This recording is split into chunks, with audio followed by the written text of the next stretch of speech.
चिरां जिल्ला एबसुनि गाहाय मावखुलियाव काजलगाव बर'नि गासै माहारियारि आफाद गौथुमफोरखौ लानानै बर' थुनलाइ आफादनिफ्राय जागायनानै ट्राइबेल संघ, अल आसाम ट्राइबेल संघ, UBPO, बर' समाज बेबायदिनो गोबां गासै आफादफोरनि मददनि गेजेरजों दुलाराय बर' फरायसा आफादनि हांख्रायनायाव मोनसे खोब गुरुत्वपूर्ण ओंथि गोनां दिनै सावरायनाय जायो। आयदाया मोननैमोन। गिबि आयदाया जाहैबाय आथिखालाव आसाम सरकारा मोनद' हारिनो मरान, मटक, चुटिया, आहम, कच राजबंसि आरो टि ट्राइब आदिबासिनो गोदानै ST होनायनि थाखाय फैगौ 25 नभेम्बर 2025आव आसाम बिधान सभायाव जि मोनसे प्रस्ताब लाबोनायनि गेजेरजों आरो बिथांमोनखौ ST थिसननायनि थाखाय भारत सरकारनो जि मोनसे रिकमेन्डेसन हरनायनि जि मोनसे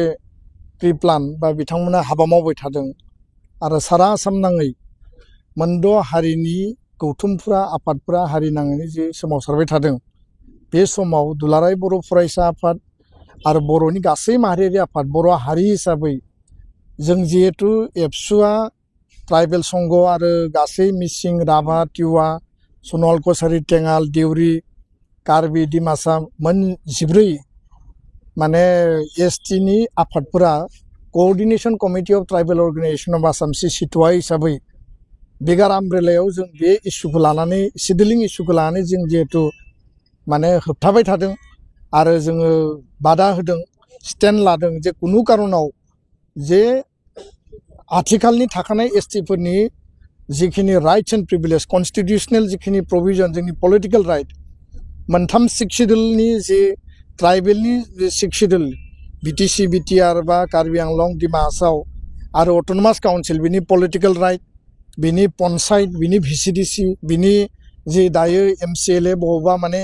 MACआव माने जेनेरेल मेम्बार बा कार्बि आंलं, डिमा हासाव बेफोरनि जि पलिटिकेल राइट एसेम्बलि आरो पार्लियामेन्टआव थाखाबाय। फारसेथिं एडमिशननि बेलायाव मेडिकेल इन्जिनियारिं कलेजाव, साख्रि बाख्रिनि बेलायाव, स्कुल कलेज इउनिभार्सिटिनि एडमिशननि रिजार्भेशननि बेलायाव जों जिहेतु गासै दिगजों इक'नमिकेलि जोङो ससियेलि, पलिटिकेलि, कन्स्टिटिउशनेलि जोङो जिहेतु धंस जालांगोन, बेखायनो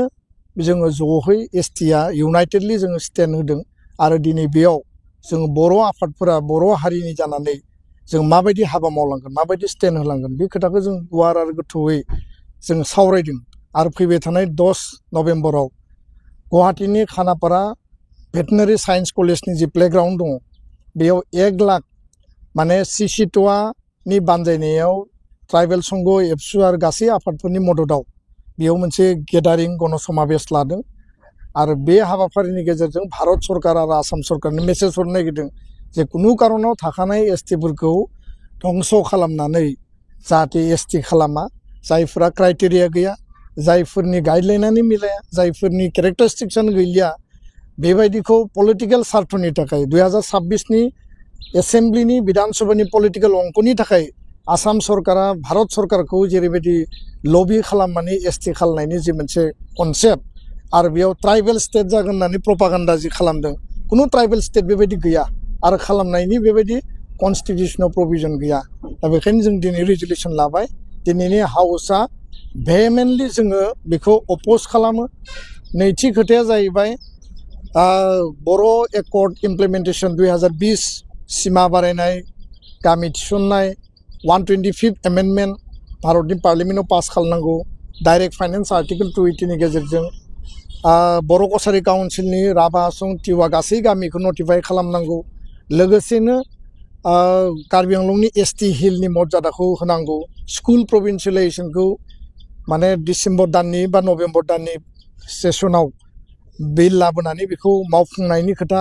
सरकारा होदोंमोन। फारसेथिं हा हु होनांगौ, फरेस्ट राइट एक्ट, 1500 कोटि थाखानि इनफ्रास्ट्राक्चार डेभेलपमेन्ट मावनांगौ, जेलाव थानाय NDB बिथांमोनखौ हगारनायजों लोगोसे केस उइथड्र खालामनांगौ। बे गासै एजेन्डाखौ लानानै जों गाबोनो गासै जिल्ला हेडक्वार्टाराव रेलि फर इमप्लिमेन्टेसन अफ बड' एकर्ड 2020 जों लादों आरो 20 आरो 21 तारिखआव गोदान दिल्लीयाव जों कन्स्टिटिउसन क्लाबाव जों सेमिनार लादों। 10टा 6 शिड्युलनि लिडारफोरखौ जों लिंहरगोन आरो लोगोसे 21 तारिखआव जन्तर मन्तराव धरना लादों। बे गासै हाबाफारिफोराव जोंनि माहारियारि आफाद गौथुमफोरनि मदद जोंहा हास्थायदों रायजो राजानि मदद हास्थायदों आरो बे जाफुङोब्ला बिटिसि बिटिआर बे 6 सिडुला मोर एम्पावर्ड जागोन बर' कसारि काउन्सिला पलिटिकेलि एम्पावर्ड जागोन कार्बि आंलंनि एसटि हिला जायोबा बर' हारिया पलिटिकेलि कन्स्टिटिउसनेलि बिथांमोना सिकिउर जागोन आरो बे मोनथाम दाबियाबो बड'फानि दाबिमोन आलादा रायजो बिनि आधाराव दिनै 6 सिडुल जों मोनबाय 6 सिडुलनि सिमाखौ बारायनांगौ कन्स्टिटिउसनेल क्षमताखौ बारायनांगौ आरो नीलाचलनि जायगायाव बर' कसारि काउन्सिल जाबाय कार्बि आंलंनि एसटि हिलनि मेटारा दाबो दङ दा बेखायनो बे गासैखौबो लानानै जों खौसे हाबा मावलांनो थाखाय दिनै थांखि लादों जोङो लिगेलि सुप्रिम कर्टआव जुदि फाइट खालामनांगौ जायो बेखौबो मावगोन आसाम सरकार बिटिआर सरकार आथिखालनि बिटिसि सरकार हाग्रामा महिलारि बिथांखौबो जों लोगो हमगोन दिनै जों सावरायदों आरो जाहाथे काउन्सिला बिनि सायावबो स्टेन्ड लायो खारन थांनाय समाव काउन्सिला बेखौ सापर्ट खालामबोदों माने राजबंशी आरो आदिबासीखौ एसटि खालामनायाव 6 कमिउनिटि एसटि खालामनायाव बादा गैया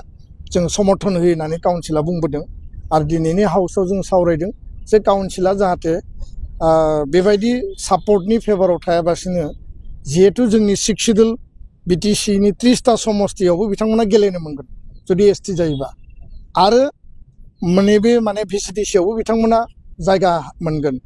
एसेम्ब्लि आरो पार्लियामेन्ट क'क्राझार माने लकसभायावबो बिथांमोना गेलेनो मोनगोन अब्ला जोंनि अस्तित्वआ मा जागोन जों रावबो हारिनि बिरोधि नङा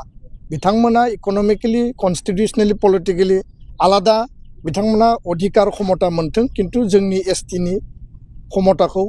खर्ब बा धंस खालामनानै नङा बे खोथाखौनो जों बुंबोदों जों हारिनि बिरोधि नङा जों रावबो हारिखौ हिंसा खालाया किन्तु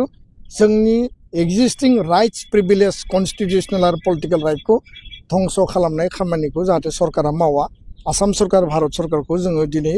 बे मिडियानि गेजेरजों जोङो दाबि दैखांदों आरो जोङो गोख्रोङै जोङो सोंखारिदों गोजोन्थों बा ड्राग्स बिनि सायाव माने गोख्रोङै नोजोर होनो थाखाय प्रशासनिक भाबै आसाम सरकार बिटिसि सरकार आरो लोगोसे डिस्ट्रिक्ट एडमिनिस्ट्रेसन डिसि एसपि थाना दङ लकेल लेभेलाव दा बिथांमोना बिनि सायाव स्ट्रिक्ट बेबस्था एक्सन लानांगौ खारन जुवा आरो ड्राग्स जिर' टलारेन्स होननानै आसाम सरकारा बिनि सायाव माने बिथांमोना थांखि आजावनाय दङ किन्तु जोङो नुनो मोन्दों जे थांनाय समनि जिखिनि मेलाफोर जालांबाय दा दिवाली थांबाय राज मेला फैगासिनो दङ लक्षी फुजा थांबाय दुर्गा फुजा थांबाय दा फैबाय थानाय समावबो बे जुवा माने आरो ड्राग्सआ बिराद बारा जादों जोंनि ओनसोलाव बिटिसि ओनसोलाव दा बेखौ दुलाराय बर' फरायसा आफादनिफ्राय जोङो जिल्ला एडमिनिस्ट्रेसननो लाइजाम होदों डिसिनो एसपिनो थाना लेभेलाव जे उमुगाव ओरैबायदि इलिगेल एक्टिभिटि जादों इलिगेल खामानि जादों बेखौ बन्द खालामनांगौ किन्तु जेबो एक्सन लानाय जों नुवाखै आरो एबसुनिफ्राय जोङो फुजा कमिटि जेराव माने मेला कमिटि दङ बिथांमोनखौ आपिल होदों किन्तु बिथांमोना मेला कमिटिफ्रा जुवा होग्रा बा ड्राग्स जौनि जिखिनि बेयाव परिबेस जायो बिथांमोनजों माने गासैबो नङा आं गासैखौबो दाय होनो नागिराखै माखासे फुजा कमिटिया बुजा बुजि जानानैसो मेला फुजाफोरखौ जों होनाय नुदों दा बेखौ समाजनि साफ्रोमबो गोख्रोङै नोजोर होनांगोन एबसुआ जेब्लायबो एन्टि ससियेल एक्टिभिटिनि एगेन्स्टआव खामानि मावगासिनो दङ किन्तु सरकारा प्रशासना पुलिसा डिसिआ बा एक्जिस्टिं सरकारा जुदि जेबो रल लायाबा बेबायदि परिबेसखौ दुलाराय बर' फरायसा आफादा माने थोंजोङै होबथानो थाङोबा बेयाव बुलायनाय हिंसानि बा दुम-दाखालनि थासारि जायो आरो जुवा ड्राग्स होग्रा आरो जाग्राफोरखौ गाज्रि बुङाबासिनो एबसुखौसो बेयाव दायनिगिरि साजायो आरो बेबायदि थासारियाव जोङो मोगा-मोगि जानो गोनां गोबां थासारि थांबाय आरो बेखायनो रायजो राजाया बिनि सायाव नोजोर होनांगोन जे दा बे परिबेसाव सोरनि गथ'आ गाज्रि जागासिनो दङ बबे समाजा गाज्रि जागासिनो दङ आरो लाइमोनफोरनि भबिष्यतआ बबे लामाजों थांगासिनो दङ ना बेबायदि समाज आरो गोदान जोलैखौ बेबायदिनो दानो नागिरदों बर' हारिनि सांग्रां सुबुंफ्रा बयबो साननांगौ आरो सानोब्ला हारिया गोथों लामाजों थांगोन आरो सानाब्ला मोनसे जेनेरेसना बेजोंनो बरबाद जानो थांगासिनो दङ